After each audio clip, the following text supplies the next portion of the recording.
PTI chairman Imran Khan पाण मथां वधीक कातिलाननि हमलनि जो ख़दशो ज़ाहिर करे छॾियो आहे। इमरान खान चयो आहे त मूंखे रस्ते तां हटाइण जो वाहिद तरीक़ो मूंखे ख़तमु करणु आहे।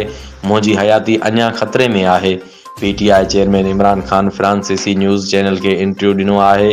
पंहिंजे इंटरव्यू में इमरान खान चयो त मूं ते हमिलो कराईंदड़ ॿीहर बि मूंखे ख़तमु करण जी कोशिशि करे सघनि था। इमरान खान जो चवणु आहे त मुंहिंजी पार्टी मुल्क जी सभ खां वधीक मक़बूल जमायत आहे। मूंखे वॾे पैमाने ते अवामी हिमायत हासिलु आहे। मूंखे उन करे ई ख़तमु करण जी कोशिशि कई वई। पीटीआई चेयरमैन इमरान खान मूजिबि मूं हमले खां 6 हफ़्ता अॻु ई हिकु जलसे में चयो हो त मूंखे कंहिं मज़हबी जुनूनी हथां क़तलु करण जो मनसूबो ठाहियो वियो आहे। चीफ जस्टिस खे पंहिंजे मथां थियल हमले जी शफ़ाफ़ जांच कराइण लाइ चयो आहे। तहरीक इंसाफ़ जे अॻूणे अॻवान फैसल वावडा चयो आहे त जेकी माण्हू मार्च में लखनि माण्हुनि जी आणण जूं ॻाल्हियूं कंदा हुआ उहे स्कूल जी असेंबली जेतिरा ॿार बि न आणे सघिया। तहरीक इंसाफ़ जो अॻूणो MNA फैसल वावडा बर्तानिया मां रिकवर फंड्स जी बहरिया टाउन मां मुबैना गैरकानूनी सेटलमेंट केस में नेब जी गॾियल जांच टीम आॾो पेश थियो। ज़रीन मूजिबि जांच टीम फैसल वावडा जो बयानु रिकॉर्ड करे खेसि सवालनामो ॾिनो। जॾहिं त टीम तरफ़ां फैसल वावडा खां लिखत में सवाल घुरिया विया, जंहिं जा जवाब जमा कराइण लाइ फैसल वावडा खे कुझु ॾींहंनि जी मोहलत ॾिनी वई आहे। फैसल वावडा खे इमरान खान जी काबीना तौरु तलब कयो वियो आहे। अॻूणे MNA डिसंबर 2019 जी काबीना इजलास में शिरकत कई हुई, जंहिं में सेटलमेंट जो रिकॉर्ड सील करण जो फ़ैसिलो कयो वियो हो। शहज़ाद अकबर काबीना इजलास में ब्रीफिंग पिणु ॾिनी हुई। नेब पेशी खां पोइ सहाफ़ियुनि सां ॻाल्हियूं कंदे अॻूणे MNA फैसल वावडा चयो हो त तहरीक इंसाफ़ हुकूमत दौरान तहरीक इंसाफ़ जे माण्हुनि खे तमामु घणी तकलीफ़ पहुती। जंहिं मुंहिंजो ऐं शहज़ाद अकबर जो झेड़ो थियो हो त मूं इमरान खान खे चयो हो त शहज़ाद अकबर मुल्क छॾे वेंदो। शहज़ाद अकबर आज़म खान जो वेझो दोस्त आहे। फैसल वावडा चयो त पाकिस्तान खे 190 मिलियन पाउंड जो नुक़सानु थियो आहे। जेकॾहिं नेब पंहिंजे पुराणे नेब चेयरमैन जी लीक थियल वीडियो जी जांच करे हा त केसिस जी जांच करणु आसान हुजे हा। अॻूणे MNA चयो त नेब में पेश थियण खां अॻु उहे माण्हू डिॼंदा आहिनि जन करप्शन कई हुजे। मां नेब में सुल्तानी शायदि नथो बणिजी सघां।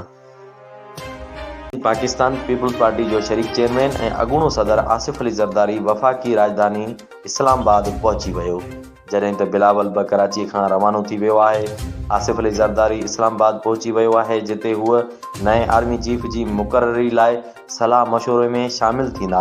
वज़ीर आज़म शहबाज शरीफ़ सां मुलाक़ात दौरान सियासी सूरत हाल ऐं आइंदा जी हिकमत अमली ते सलाह मशवरा कया वेंदा। PP चेयरमैन बिलावल भुट्टो ज़रदारी बि ख़सूसी जहाज़ ज़रिए कराची खां इस्लामाबाद तरफ़ रवानो थी वियो आहे। बिलावल भुट्टो बि अहम मुशावरत जो हिसो बणिजंदो। चीन जे सदर शी जिनपिंग ऐं कैनेडियन जे वज़ीर आज़म जस्टिन ट्रूडो विच में सख़्त जुमलनि जी ॾे वठि वारी वीडियो मंज़र आम ते अची वई आहे। G20 इजलास जे मौक़े ते ॿिन्ही अॻवाननि विच में ॻाल्हि ॿोल्हि थी हुई।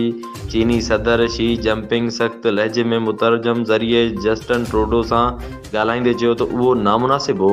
जेकॾहिं तव्हां में ईमानदारी हुजे हा त ईअं न कयो वञे हा। चीनी सदर कैनेडा जे सरबराह ते संदन ॻाल्हि ॿोल्हि लीक करण जा इल्ज़ाम हया। कैनेडा जे वज़ीर आज़म मुल्क में चूंडनि दौरान चीन जी मुदाख़लत ऐं चापलूसी जो ज़िक्र कयो हो। शी जिनपिंग कैनेडियन वज़ीर आज़म खे मयार ॾिनी त असांजी ॻाल्हि ॿोल्हि अख़बारनि खे लीक कई वई।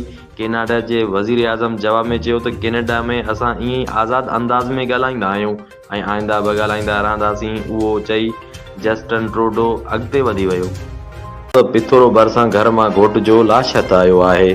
पोस्टमार्टम लाइ मढ़ इस्पताल मुंतक़िल कयो वियो आहे। शादी पले थाणे जी हद ॻोठ उमर हालोकोटरो में 24 वरहनि जे धणी बख़्श हालेपोटो जो घर मां लाश हथ आयो आहे। नौजवान जो लाश हथ अचण बाद घर में कोराम अची वियो।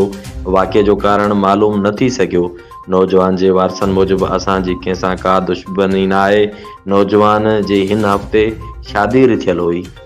हुमायूं शरीफ़ वेझो सारियुनि जी चोरीअ तां भया ऐं मारफाणी बिरादरी जे ॿिनि धुरनि में खूनी झेड़ो थियो। नतीजे में 2 ॼणा मारिजी विया। वफ़ाक़ी वज़ीर आबिद भयो जे मामे समेत 6 ॼणा ज़ख़्मी थी पिया। वाक़े जे इतला ते एसएसपी शिकारपुर वाक़े वारे हंधि पहुची वियो। धोरियुनि में छिकताण जारी आहे। इलाइक़े में ॾहकाओ पखिड़िजी वियो आहे। पुलिस मूजिबि भया ऐं मारफाणी बिरादरी जे ॿिनि धुरियुनि में सारियुनि जी चोरीअ तां झेड़ो थियो। फायरिंग जी ॾे वठ में नौजवान सिराज मारफाणी ऐं सईद मारफाणी मारिजी विया। ज़ख़्मियुनि में ॿिन्ही धुरियुनि जा टे ॼणा शामिल आहिनि। एसएसपी खैरपुर रोहिल खान खोसो जे सख़्त हिदायतुनि ते डीएसपी सोबोदेरो सईद अहमद भयो, एसएचओ सोबोदेरो मोहम्मद सलीम दायो, वॾो मुंशी एहसान अली मंगणे जो मनशात फ़रोशरनि ऐं जवारियुनि खे मुख़्तलिफ़ हंधनि ते छापा हणी मोहम्मद नवाज़ उर्फ़ जानी मेमुण खे ॻोठ रज़ल मेमुण लीमन जे बाग़ मां 1200 ग्राम चर्स समेत गिरफ़्तार करे वरितो। ज़ाहिद मेमुण खे सोबा शाख पुल वटां 1150 ग्राम चर्स समेत गिरफ़्तार करे वरितो। अमीर अली उर्फ़ पालवान मल्लाह खे ॿिंडी लॻ सॻियूं में 120 पुड़ियूं नशे आवर सोपारियुनि समेत गिरफ़्तार करे वरितो।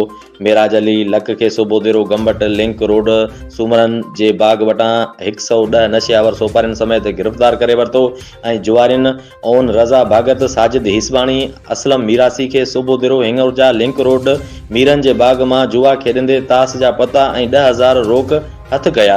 गिरफ़्तार थियलनि मथां सरकार पारां केस दाख़िल करे जेल हवाले कयो। एसएचओ सोबोदेरो मोहम्मद सलीम दायो चयो त एसएसपी खैरपुर जे सख़्त हिदायतुनि ते मंशात फ़रोशरनि जुआरियुनि समाज दुश्मन अनासरनि ख़िलाफ़ कार्रवायूं जारी आहिनि। जॾहिं त उहे बि इतला आहिनि त एसएचओ सोबोदेरो मोहम्मद सलीम दायो मंशात खे हद मां ख़तम करण लाइ मंशात फ़रोशरनि खे गिरफ़्तार करण लाइ पाण मुख़्तलिफ़ रूपनि में वेस बदिलाए समाज दुश्मन अनासरनि खे गिरफ़्तार कयो आहे।